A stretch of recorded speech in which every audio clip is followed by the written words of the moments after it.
inflação, desemprego, crescimento econômico, pobreza, distribuição de renda, o local em que moramos, as roupas que vestimos, os alimentos que ingerimos, o salário que recebemos. Podemos até não perceber, mas a maior parte dessas questões são discutidas diariamente, em casa, no trabalho, nas conversas de barzinho, nas empresas, nas cúpulas governamentais. Todas elas estão ligadas a uma palavra que você já ouviu muitas vezes: economia. A palavra economia vem do grego oikos, que significa casa, e nomos, que significa norma ou lei. Assim, economia quer dizer administrar a casa e, por analogia, a empresa, o país. Por isso é importante conhecer a ciência econômica. É ela quem vai nos fornecer as ferramentas para compreendermos melhor os problemas que nos cercam. À medida que nós avançarmos, você vai ficar surpreso ao perceber como a análise econômica pode ajudar a entender o seu dia a dia. Podemos começar esse passeio pela ciência econômica buscando identificar qual é o objeto de estudo da economia. O homem é um animal guloso por natureza.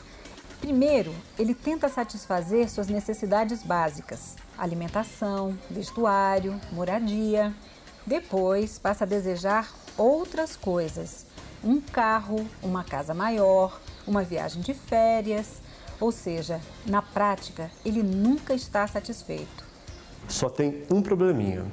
Apesar de as pessoas quererem sempre mais e mais, não há recursos disponíveis para todo mundo. É aí que surge o objeto de estudo da economia: a escassez.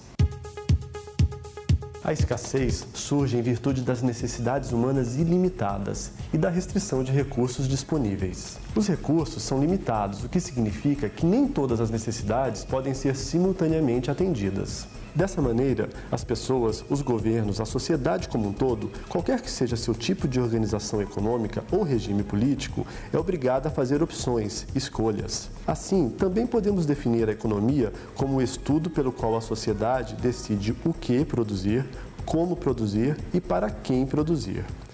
O que produzir significa escolher quais desejos e necessidades serão satisfeitos e em que quantidade. Como produzir, por outro lado, é pensar a técnica para se conseguir o máximo de produção com a menor quantidade de recursos. E, finalmente, para quem produzir, é decidir quem será o beneficiário da produção ou como o produto será distribuído. As respostas às questões o que, como e para quem produzir vão depender da organização econômica vigente. Em uma economia de mercado, o mecanismo de preços resolve todos os problemas. Na hora que sobram bens, o preço cai. Se faltar bens, o preço sobe. No final, sempre haverá equilíbrio. Há também economias com planejamento central. Nesse caso, o Estado é proprietário de tudo e decide tudo. Atualmente, os países que mais se aproximam desse modelo são China e Cuba.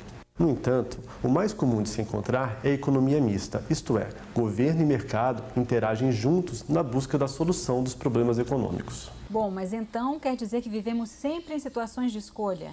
Exatamente. A todo momento estamos fazendo escolhas. Para que nós consigamos alguma coisa, temos de abrir mão de outra. Por exemplo, usar o 13º salário para fazer uma viagem de lazer ou para pagar as contas atrasadas? Usar o dinheiro guardado para comprar uma nova TV ou um computador? Aplicar o que sobrou do salário na poupança ou em uma previdência privada? Dessa permanente situação de escolha, nasce um conceito muito importante em economia: o custo de oportunidade. Custo de oportunidade é o grau de sacrifício que nós fazemos quando optamos por um bem ou serviço medido em termos do que foi sacrificado. Ou seja, sempre que optamos por alguma coisa, abrimos mão de outra. Isto de que abrimos mão é o custo de oportunidade. Esse conceito pode ser aplicado até mesmo a itens que não se mensuram financeiramente. Por exemplo, vamos supor que você opte por fazer um curso todos os dias entre 7 e 10 da noite. Normalmente, esse era o horário que você costumava ficar com as crianças.